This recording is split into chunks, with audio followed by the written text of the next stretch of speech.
आइए student move करते हैं क्वेश्चन नंबर 11 की तरफ। What is the purpose of coagulation in water treatment. देखिए स्टूडेंट, वेस्ट वाटर ट्रीटमेंट जब भी होती है तो उसमें कोआगुलेशन कहते हैं कि इकट्ठा होना।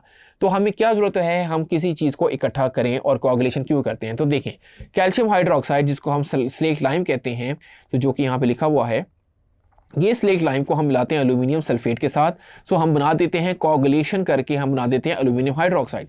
तो स्टूडेंट, एल्यूमिनियम हाइड्रोक्साइड जो ये है सॉलिड स्टेट में होता है। तो ये क्या काम करता है, तो स्टूडेंट ये आपको एक्चुअली ये स्टिकी पार्टिकल होता है जो कि डर्ट को अपनी तरफ अट्रैक्ट करके उसके साथ स्टिक हो जाता है।